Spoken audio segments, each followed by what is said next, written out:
That's some good Powerade.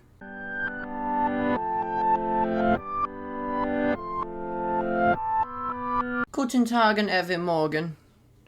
My name ist Stonze Boy, and today we are going to read 28 pages instead of our normally regulated 20. So that's awesome.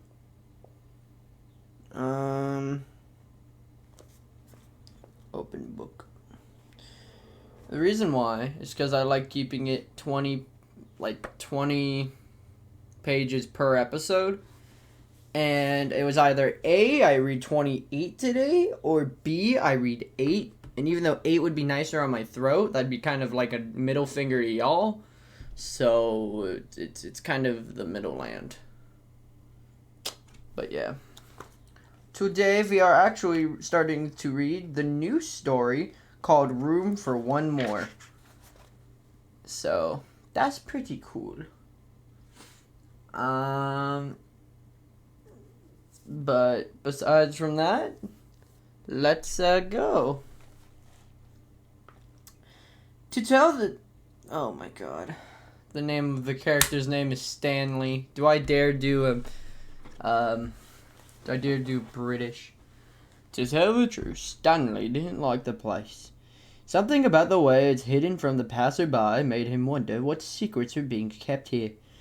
Was it the legitimate business, or were sketchy deals made under the table? Stanley didn't know.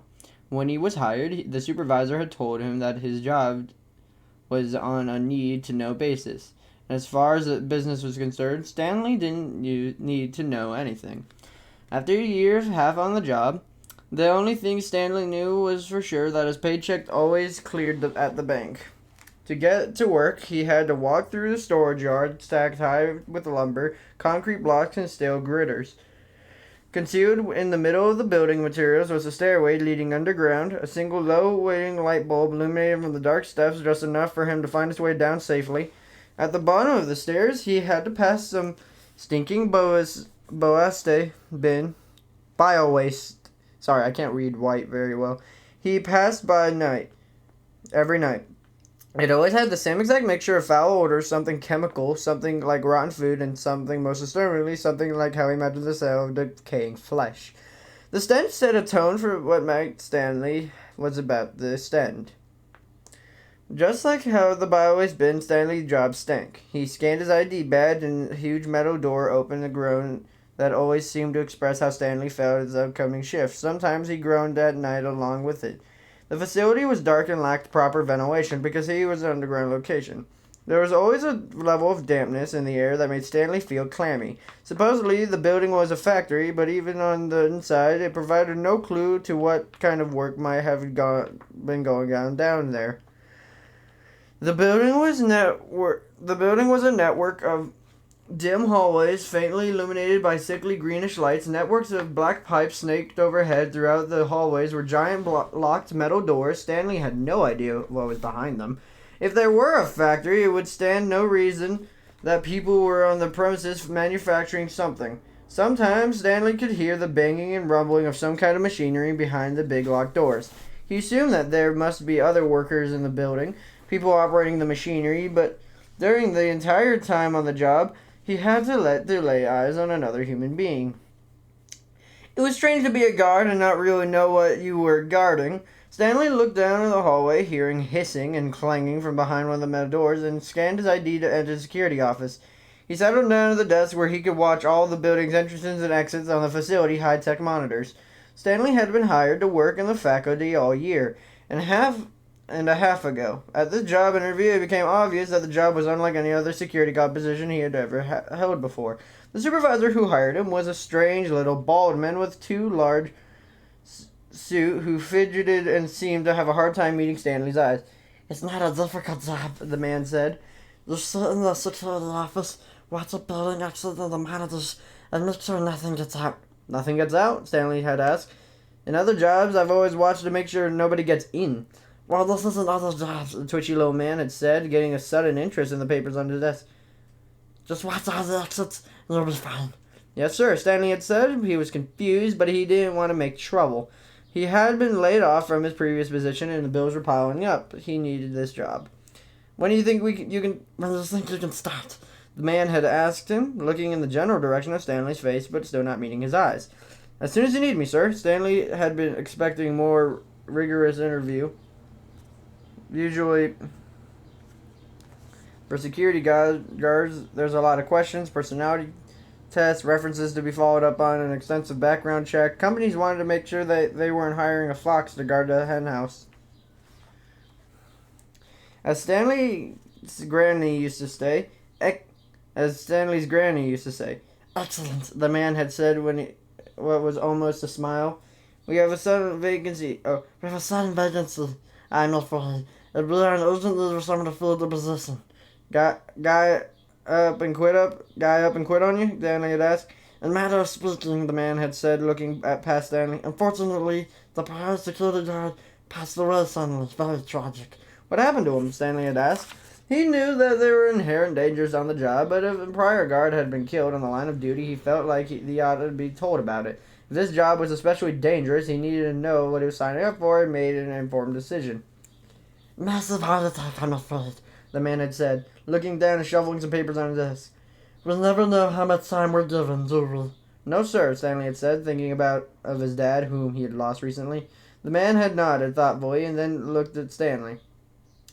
But I think you'll find it an easy job. Just keep an eye on those exits. Make sure everything is supposed to be in the building and stays in the building and you'll be fine. Yes, sir, Stanley had said. Thank you. He reached out to shake the man's hand, bony and little, and just like that, he had the job. As a result, Stanley had spent the last year half monitoring exits to make sure nothing got out, even though he was entirely sure that the phrase he had even meant. I had the man who hired said nothing instead of nobody. But Stanley was it that exactly was it Stanley was watching for?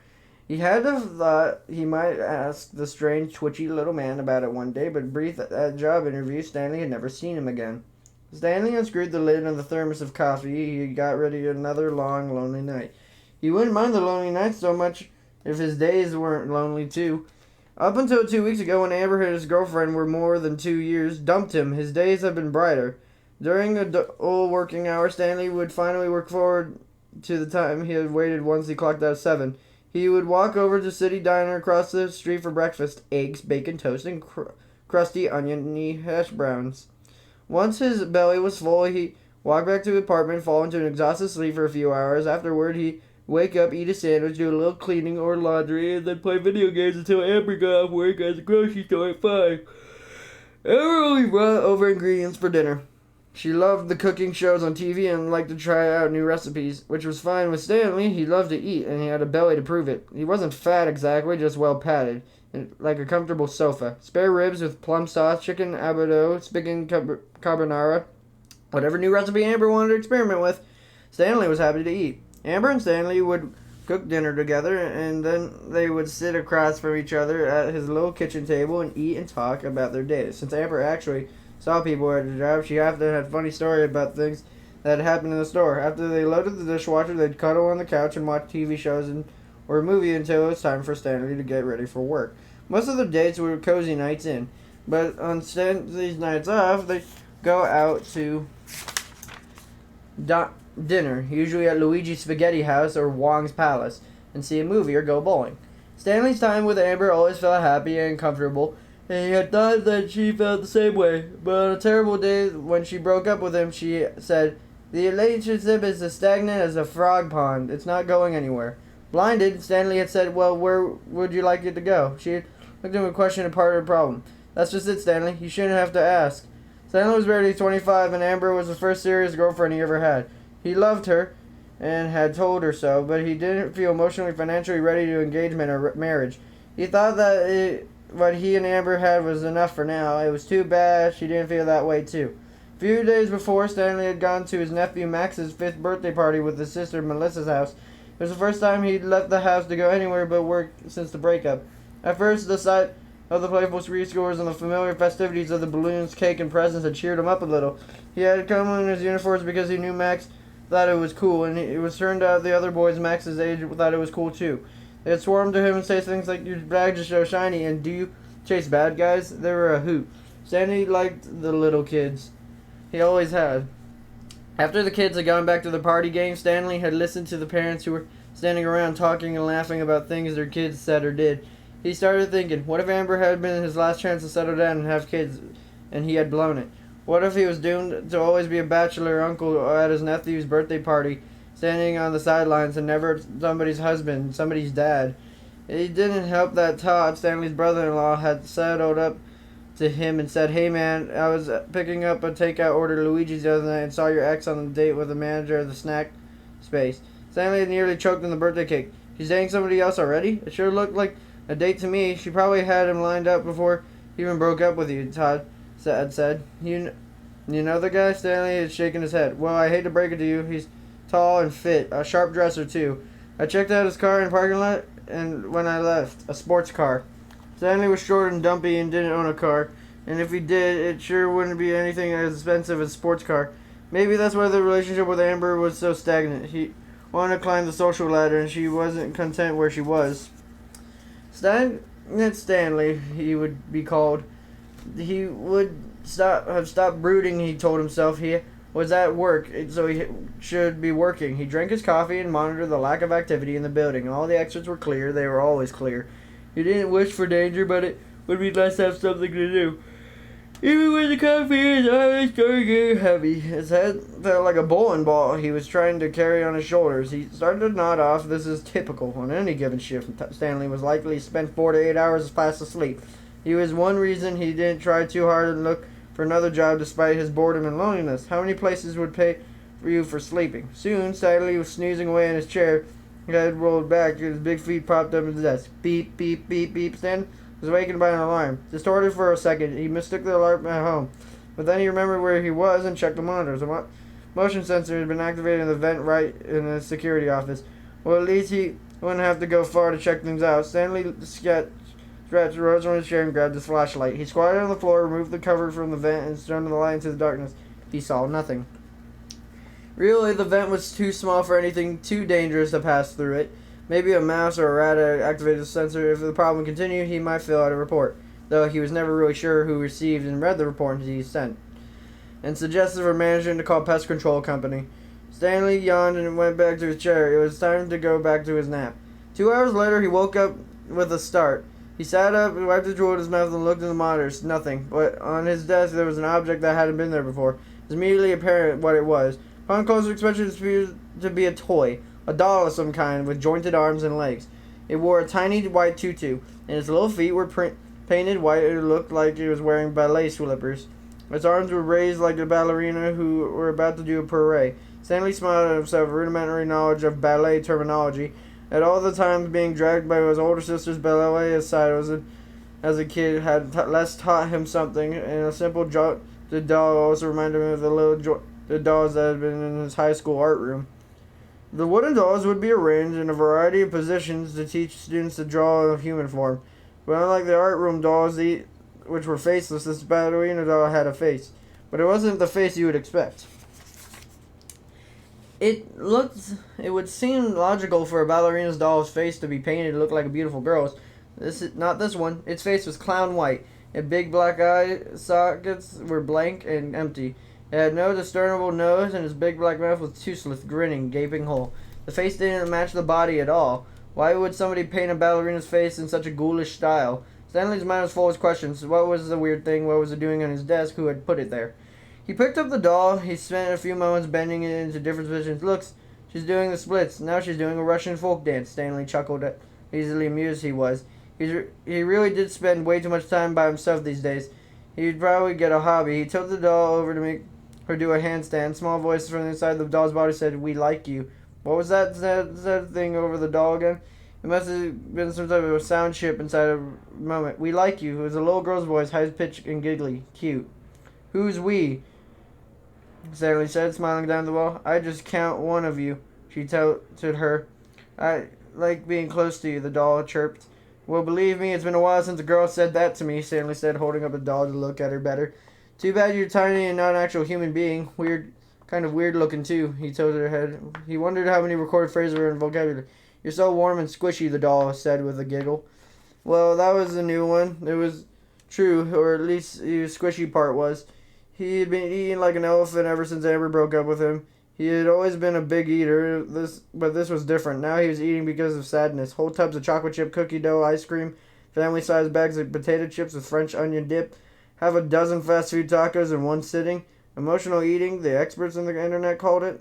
Emotional eating had made him warm, squishy mess. He would start eating healthier salads and fruit and grilled chicken, and he needed to go back to the gym. He had a gym membership, and he wouldn't remember the last time he used it. Maybe before he and Amber got together, I think you were a good influence on me, he said to the doll, smiling. He tilted it. Take me home with you, the doll said, that same little giggle in her voice. He set her back on his desk. I might do that, little dolly, he said. It's almost like you were left here as a present for me. But who would have left him? He looked again at the doll's ballerina body and strange mask-like face. A weird present, but I don't know. I kind of like you. Tilt. We like you, the doll said. And so the feeling's mutual, Stanley said, chuckling again with the doll down and checked the monitors. Nothing at the exits. It's time to finish the nap. Stanley was at Luigi's Pizza's house eating at the table by himself. He was cutting the spaghetti into little sticks with this butter knife, which had used to drive Amber crazy.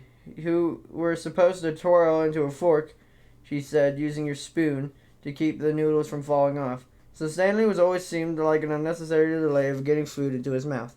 She felt the same way about the chopsticks when they ate at Wong's Palace, which Amber's always insisted was using while Stanley's effectively shoveled his General Trisco's chicken with a fork.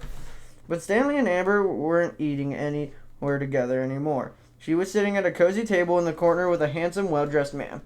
They were talking and laughing and feeding each other with bites of their plates. Stanley felt embarrassed to be sitting on a table alone, but Amber and her date didn't seem to see him. It was like he was invisible. Stanley looked around at the dining room to avoid looking at Amber and her new boyfriend.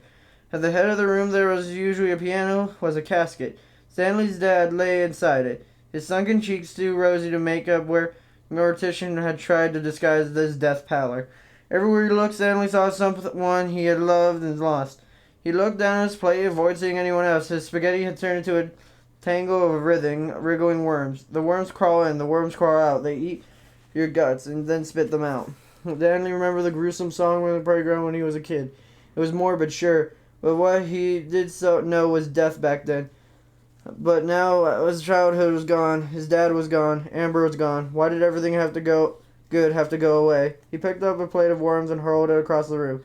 Plate shattered against the wall and left a red smear of spaghetti sauce shredded and chopped up noodles.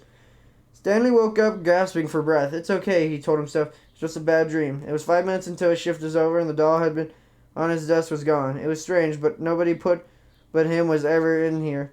Who would have come into the security office and taken it? Maybe some same person who had come in and left it in the first place.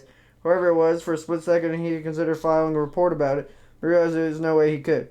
What would it say? I fell asleep at my post at 3:02 a.m., woke up to find a doll on my desk, fell back asleep, woke up, and it was gone. That was a quick way to get fired.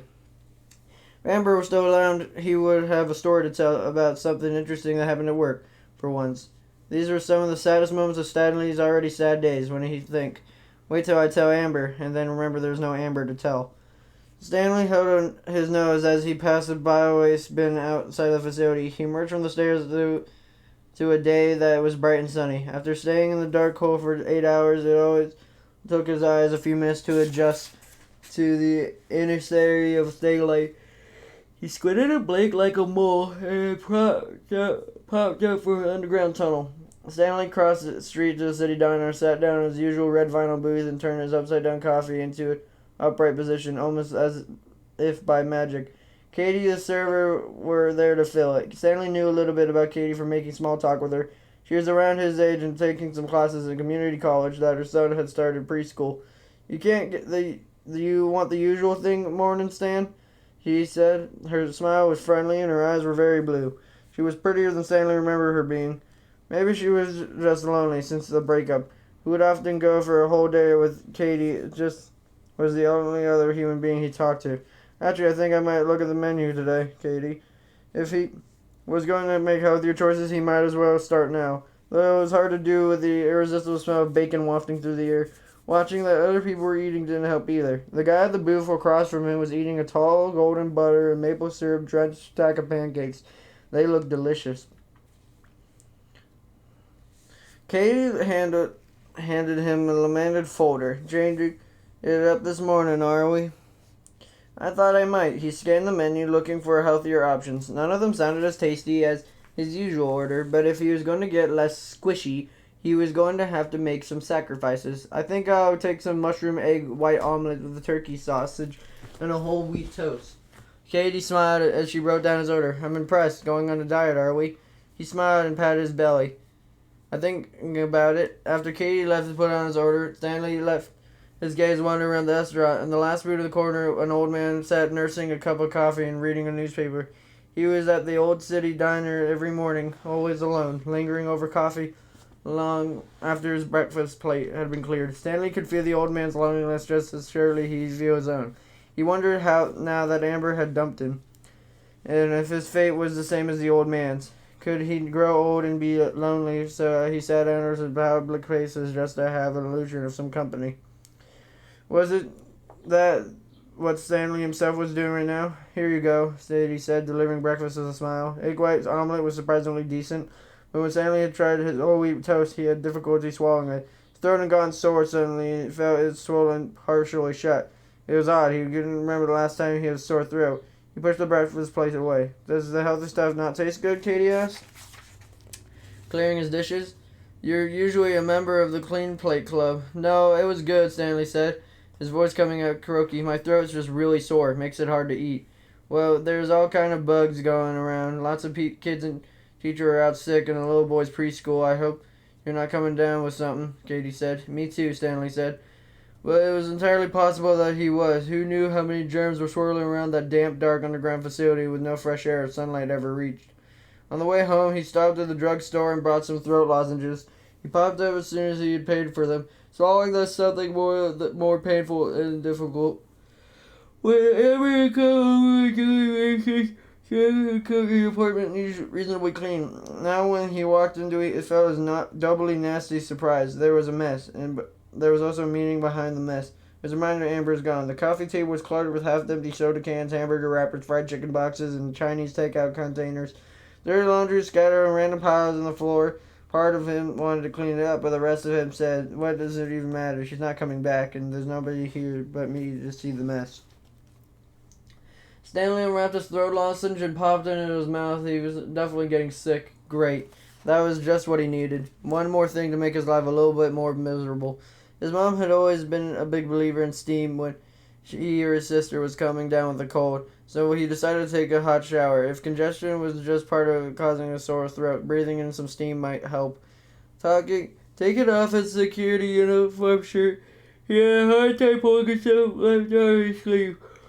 Once he finally got his shirt off, he could see the problem. His left arm was swollen, nearly twice the size of his right one. His left arm felt weird too, numb like when a foot falls asleep. He shook his arm around, trying to wake it up, but still lacked sensation. It was kind of bizarre illness you gave you a sore throat and numb, swollen arm. He had no doctor, but he knew the two symptoms don't go together. Stanley turned up the shower temperature. It was hot as he could stand it. Then he held his arm under this nozzle spray. He could feel neither the heat nor the jet's water hitting his skin. After he got out of the shower, he put on a t-shirt of sweat and sweatpants, took 2 ibuprofen, popped another lozenge, and crawled into bed. Whatever his illness was, maybe rest could fix it. He slept for 8 hours, a dark, dreamless sleep. When he woke up, his throat felt like something had cut it. He clutched his neck and threw his hand away and looked at it. I was expecting to see blood. He slowly sat up, his head fuzzy, aching, disoriented. His left arm was still numb and felt heavy and weak. Leading the object was forced and dragging around, but it was of no use to him.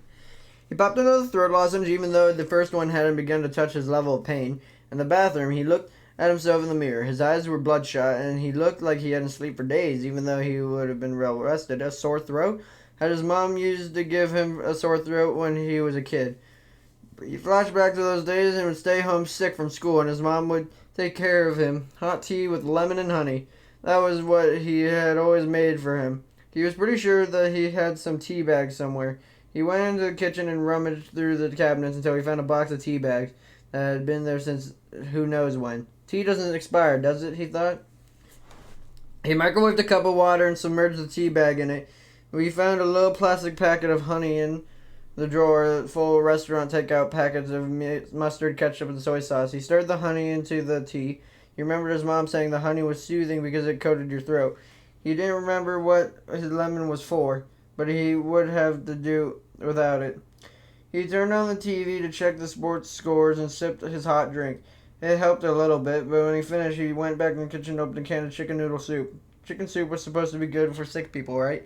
He heated the soup on the stove and took a bowl of it into the living room to eat in front of the TV.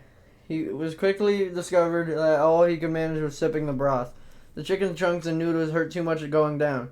He felt like he was swallowing rocks. Stanley took more ibuprofen and sucked on another throat lozenge. He hoped that he can feel better as evening wore down. But the feeling of pain in his throat wouldn't go away. Any more than feeling of anything in his left arm came back. He toyed with the idea of calling in sick, but he knew he would miss out on 8 hours of pay. Money was too tight. He barely had enough for rent and grocery as it was. He had put it in his uniform, the left sleeve in his shirt. It was too tight, he could barely bend his elbow. It was not an easy walk to work, but it was painful and lifeless left arm. But eventually he made it to the store. As usual, he held his breath, passing the stinking bio-waste bin and scanned his ID badge at the door. In the faculty, he let his eyes adjust to the dim greenish light for a moment before heading to the security office. He checked the monitors and saw nothing out of the ordinary. Good, he was tired and in pain and ready for a nap. He leaned back in his chair and let the welcome oblivion of sleep overtake him. He awoke with a gasp, feeling like he was being watched. He looked around and checked the monitors. Nothing. But the doll was on his desk again. He picked up and smiled at it. "You again?" he said. His voice was getting harsher. "Where did you come from? Is somebody playing a game with me?" Maybe he had a secret admirer, he thought. He immediately dismissed it and would leave him a ballerina doll. Not the kind of secret admirer he'd want, that's for sure. He tilted the doll over and activated her voice. "We like you," she chirped with a happy little girl tone. "I like you too, little doll," he said. "I'm not sure why I do, but I do." Maybe having a talking doll here with him at work with people who'd kept on TV on in the background all the time in their homes. A little bit of noise of the reminder the noise was a reminder that even if it didn't feel that way, you weren't all alone in this world. Sad but understandable. The world was a lonely place. He turned over the doll again. "Take me home with you," she said. "Well, I was going to take home with me yesterday, but when I woke up you were gone. I guess you missed your chance, huh? Who do you belong to anyway?" he tilted her. "Take me home with you." He examined the doll. "Maybe you don't belong to a kid of somebody else that works here. I don't want to take you away from some kid's toy. You better off with a little girl than with me. So take me home with you," the doll said again. Too bad real women weren't this insistent on having his company. Some little girl would be upset if her dolly's gone. I'm a big grown man, and I don't have any use for dollies. So that's why you're talking to his doll as if it could understand what he said, making his throat sore in the process. His virus or whatever was making him loopy, he thought. And here he went again, tilting ahead to hear what it had to say. "Take me home with you." He set the doll down on the desk, officially crossed the line from cute to annoying. Okay, if you stay put on the desk until my shift is over, I'll take you home with me. But now it's the nap time. Nighty-night. He leaned back in the chair and dozed off again. Stanley was running late for work. He was trying to get ready, but his big fat fingers were too clumsy with a button on his shirt and a uniform to tie his shoes. He needed help. He was utterly alone. Finally, knowing how terribly late, if he didn't leave right away, he ran out into the street in a half-buttoned shirt and untied shoes. And he looked around and familiar landmarks of the neighborhood were gone. Where was Jaybirds Deli and Dutch Girl Dry Cleaners? He looked up into the street sign and saw the street name had changed. Then it once said Forest Avenue, now said Fazbear Avenue. It made no sense. He was lost. But now how could that be when he was just 10 steps from the door of his apartment building? Finally, he hailed a cab, told the driver address the storage yard, and hit his place of employment. None of the streets or building looked familiar as he rode through the city, but the driver seemed to know where he was going. Stanley told himself to breathe and relax. It was okay. Things were under control now. The cab had stopped down dark side street that Stanley didn't recognize. Maybe the cab driver didn't know where he was going after all. "Hey, buddy," Stanley said, "I don't think you have the right address." The cab driver turned around. His face wasn't human. It was a bizarre robotic version of an animal's face. Pink and white with a long snout, large ears, and glowing yellow eyes. The face apparently hinged, split open, revealing fell orbs of creature's eyes and a mouthful of knife-like teeth.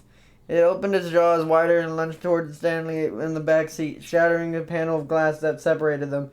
He had screamed? Stanley wondered why he had tried to shake off the nightmare. Probably a sore throat had rendered him too hoarse that he couldn't have screamed if he had tried.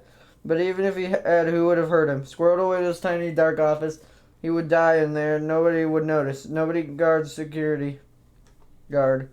What was the thing of the dream anyway? When he finally woke all the way, he would reorient himself to his familiar surroundings. He noticed that the doll was gone again. It was weird. He kind of wanted to tell someone about it. Who would he tell? At the city diner, Katie filled his coffee cup. You look like you could use this, he said. Stanley Winston tried to swallow a sip of the scalding liquid. Coffee was probably a bad idea. You want your usual, or do you want to go a healthy route again? She asked. Oatmeal, Stanley said, her scratchy croak. Just a bowl of oatmeal.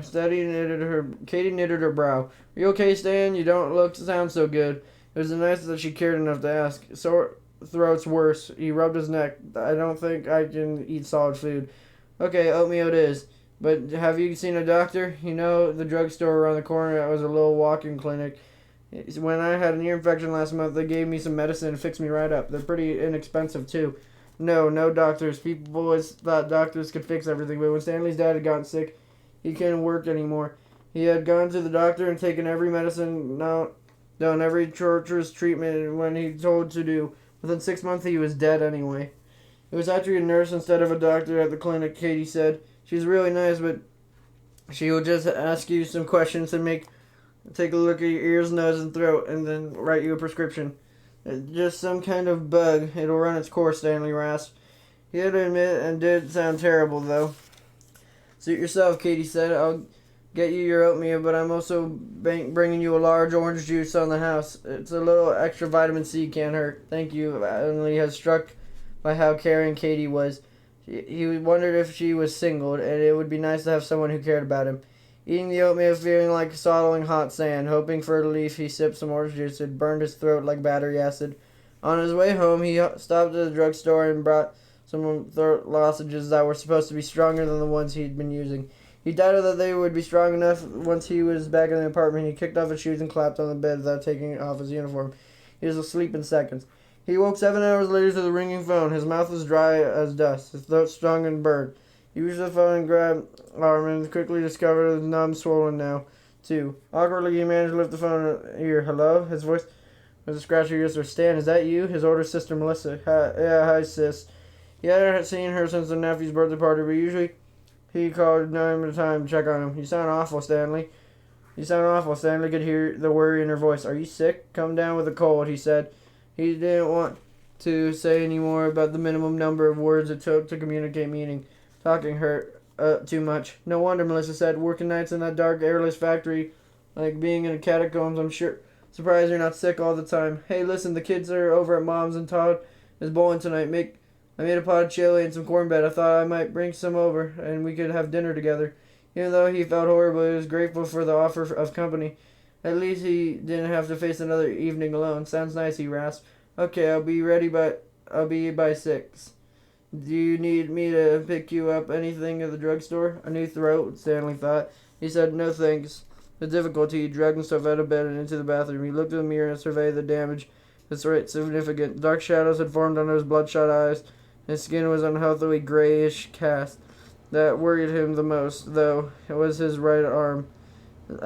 Like his left, it was now swollen. That the sleeve in the uniform had the casting of a fat sausage. He didn't know if he was able to take his shirt off without ripping it. Probably the best just to leave it on for now. Splashed some water on his fist and managed to control his numb right arm enough to run a comb through his hair and squeeze some toothpaste into his toothbrush. Brushing his teeth, it was also excruciating that tears sprang into his eyes. His throat felt like an open wound, and the inside of his mouth was also raw and inflamed. When he rinsed his mouth and spat out the water, it was streaked with red ribbons of blood. He looked at himself in the mirror again. He was grooming he had been able to manage hadn't been made much of an improvement. His chin and jaw were shadowed with stubble, but he didn't trust the numb arm enough to use a razor. This would have to do. He staggered into the living room and flopped to the couch.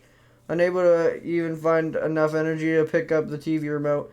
Melissa, who had been a responsible person seemingly since birth, arrived at 6 on the dot and promised carrying a large meal pot and a recycled tote bag she used in grocery. Her curly brown hair was pulled back in a neat ponytail. She was still wearing a button-down skirts and khakis she wore to work. "Hey, bro," he said. Walking in the door, her greeting was followed by, "Yikes, what happened here?" Stanley knew things were messy, but he really didn't given the appearance of the apartment much thought. Seeing it through Melissa's eyes, though, he knew it was a disaster area. He was embarrassed, but didn't want to show it. He sat back on the couch and tried a nonchalant shrug. "Amber broke up with me," he croaked. "Yeah, I know that," she said, looking around with the same repulsed expression that she had when she was a little girl when she put worms in her hair. "But what happened to this place? Amber wasn't the one who cleaned it, was she?" "No, I did. But I just started carrying less once he stopped coming over. Without Amber cleaning, it didn't even seem worth the effort. A few things did." Melissa's look shifted, disgust to symphony. "Poor little bro. Hang on. Let me put this chili on the stove and heat up." He disappeared into the apartment's tiny kitchen, then reemerged holding a handful of trash bags. "It's kind of bad in here, too." "Are all your dishes dirty?" "Pretty much," Stanley said. Melissa took a deep breath. "Okay, here's what I'm going to do for you. I'm going to gather up all these cans and bottles, load them into the car, take them to a recycling center. I'm going to hold my nose and gather up all the trash and throw it away, and then I'm going to load the dishwasher and run it and hand wash any other dirty dishes that are left over." She took the random pieces of clothing and tossed them to the floor. "I draw the line on touching your dirty socks and underwear. Those are your problem." "Fair enough," Stanley croaked. "Thank you. I wish I could help." His arms were too weak and heavy he could imagine picking up anything. "No, you rest. You look like death holding a cracker, as Granny used to say." He dropped an old fried chicken box in the trash bag. Stanley let himself smile a little. "Yeah, I never understood that expression. Why would death be holding a cracker?" "I never got it either," Melissa said. "Why would the Grim Reaper need to snack? Isn't he basically a skeleton?" She looked at the room of general figuring out the plan of attack. "Listen, I'm going to make you a cup of tea and honey with lemon like Mom used to make us, and then I really need to get going on this cleaning." "I don't have any lemon," Stanley rasped. "I brought the tea with the lemon and the honey," Melissa said. "Of course you did. You think of everything," Stanley said. Melissa smiled. "I tried my best." When they were little, Melissa had always organized what games that they would play, how they would play them. At the time, he thought the tendency was bossy and annoying, but now he saw it was good points, especially now that his life had descended into chaos. In a few minutes, Stanley was sitting with a mug of tea in his hands while Melissa launched a one-woman offense against all the garbage in the living room. "You're amazing," he said. If he didn't help her, he at least could praise her. "Well, it's nice to have an appreciative audience. My kids sure aren't," Melissa said, wrinkling her nose as she picked up an old Chinese food container between her forefinger and thumb and dropped it in the trash bag. "Yeesh. I wonder what that used to be." Alright. So that is So that is 92 to 120. Next time, I think we're actually still reading a lot. No, we're reading 20 next time. And then it's the one after that we're reading like... Oh, no, I'm wrong. So yeah, the next one we're reading is 26. Which is 2 less pages from today. Considering it only took 40 minutes to read all that, I'm getting better at reading, which is amazing. Or at least I find it amazing. Anyways,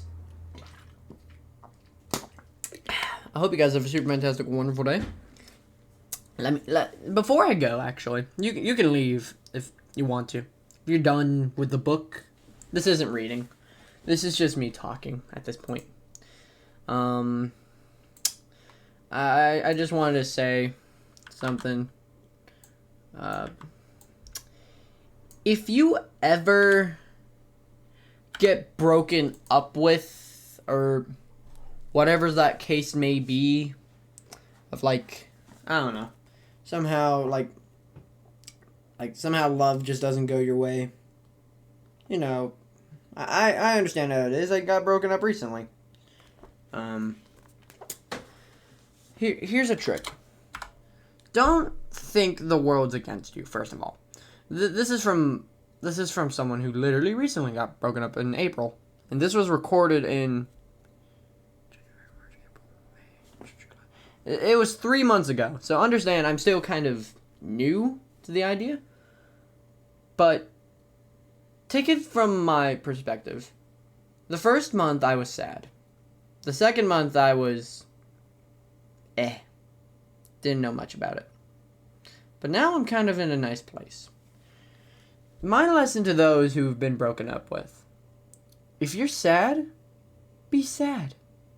Don't think it's a bad thing to be sad. Don't act around others. Don't go up to others and bloody go, hey, I'm fine, man. The breakup didn't do nothing to me. No, it did something to you. Even the most emotionless people I know a lot of people by my standards. Even some of the most emotionless people I know get sad off of breakups. Heck, I got sad off of breakups, and y'all know I don't really have emotions. I can't get scared with nothing. It's hard to make me sad.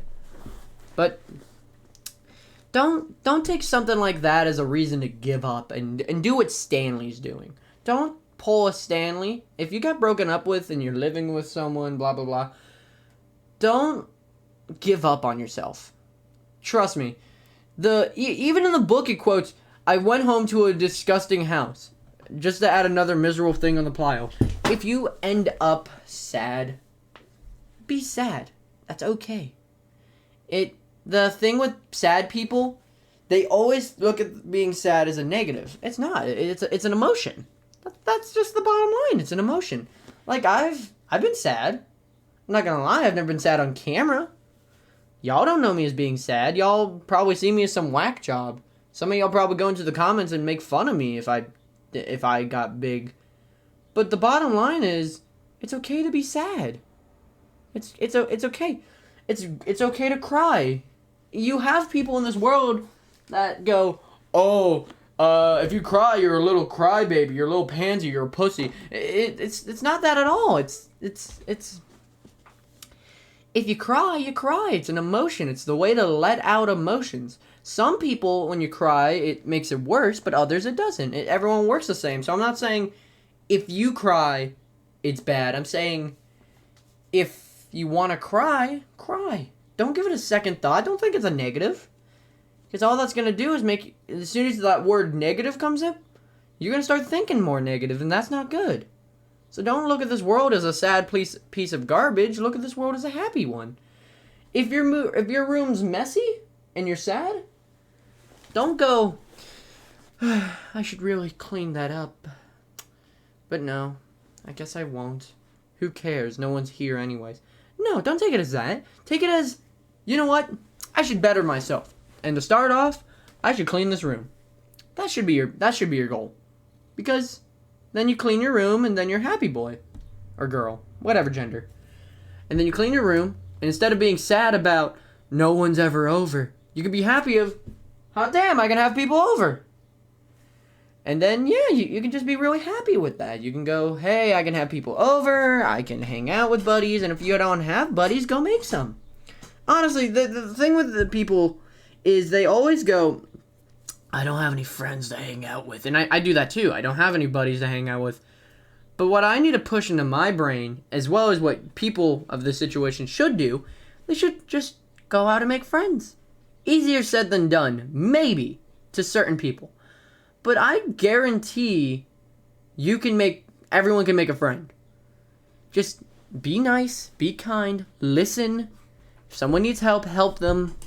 Because what I'm kind of noticing with this generation of kids, which I'm included, but I try myself to be better, is these kids, they will go out and be mean to people, and then, okay, so like, my buddy's ex, she's a bitch. I'm not gonna lie. She is a total bitch. And then she'll make posts online. Why does no one want to be friends with me? I guess it's because I'm such a blank, or I guess it's because they aren't like me. If you're not my friend, you need to get on my level.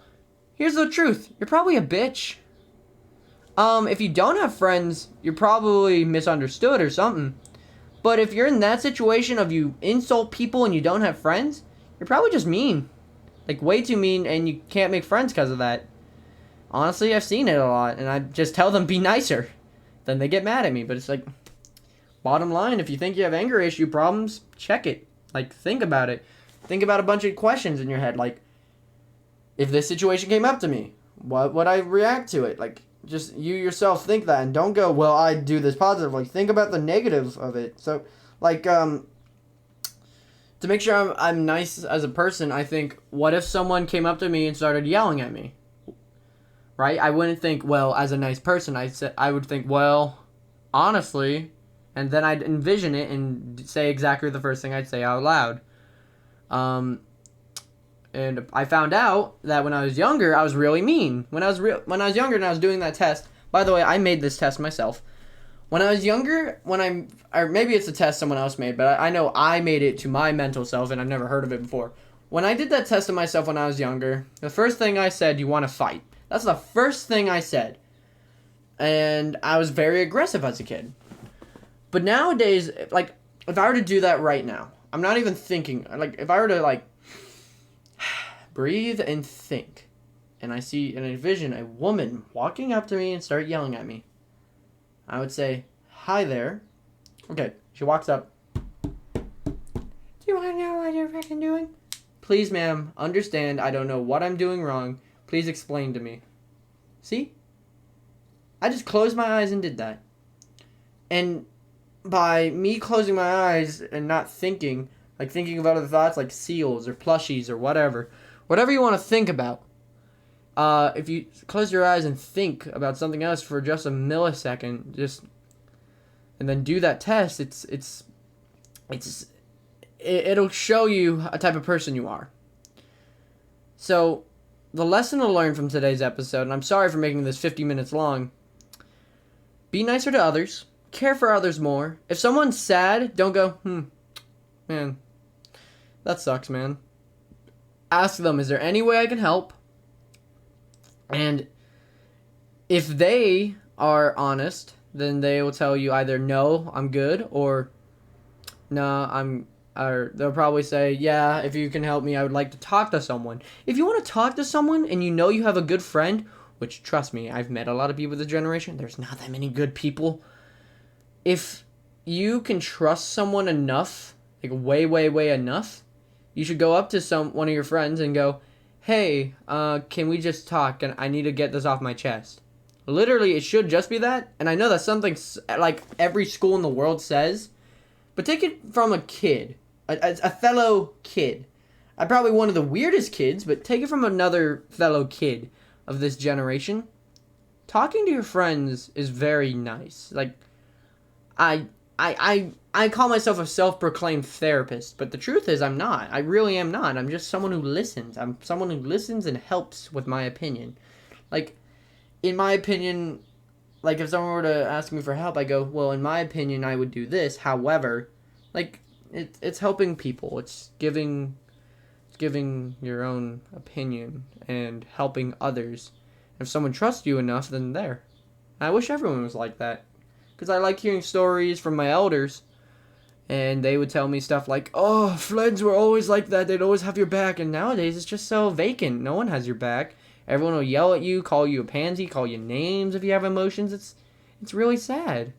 I mean, honestly, it really is. And it honestly makes me really sad. Because, hell.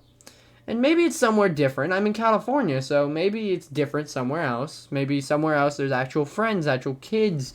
We're really kind and nice to each other. But here, a place full of TikTok influencers, other fellow YouTube people who play Call of Duty instead of paying attention in school, people who think the world's going to go great for them. Even though they're not going to learn anything, so it's not going to go good for them at all. Literally, it's just bottom line. I don't know.